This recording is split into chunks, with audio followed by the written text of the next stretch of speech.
ચોમાસાની ઋતુમાં શહેરમાં પાણીજન્ય અને મચ્છરજન્ય રોગોનો દર્દીઓમાં નોંધપાત્ર વધારો થયો છે। વિતેલા એક સપ્તાહમાં એસએસજી હોસ્પિટલમાં 19 ડેન્ગ્યુના અને દરરોજના 5થી વધુ ઝાડા ઉલટીના કેસો નોંધાઈ રહ્યા છે।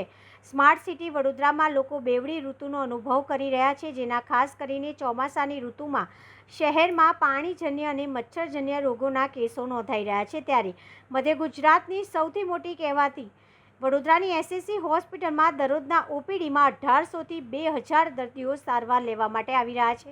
બીજી તરફ છેલ્લા એક અઠવાડિયામાં ડેન્ગ્યુના 19 કેસો નોંધાયા છે, જ્યારે વડોદરાના 5થી વધુ ઝાડા ઉલટીના કેસો આવી રહ્યા છે। ત્યારે આ અંગે એસએસજી હોસ્પિટલના આરએમઓ હિતેન્દ્ર ચૌહાણે લોકોને સાવચેતી રાખવાની અપીલ કરી હતી।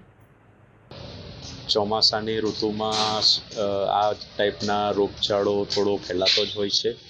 હાલમાં એસએસજી હોસ્પિટલ વડોદરા ખાતે દૈનિક ઓપીડી 1800થી 2000ની નોંધાઈ રહી છે, અને જે પૈકી છેલ્લા એક અઠવાડિયામાં અમારી પાસે ડેન્ગ્યુના 19 કેસ નોંધાયા છે, જ્યારે ઝાડા ઉલટીના દરરોજ એવરેજ 5થી 6 કેસ નોંધાઈ રહ્યા છે।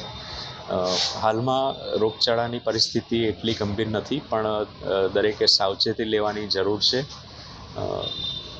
આ ઋતુમાં ચોખ્ખાઈ મહત્ત્વની છે, સ્વચ્છતા મહત્ત્વની છે। ઘરની આસપાસ ગંદકી દેખાય તો એને તરત દૂર કરવી જોઈએ, જેથી આપણે માખી અને મચ્છરનો ઉપદ્રવ ટાળી શકીએ અને રોગથી બચી શકીએ।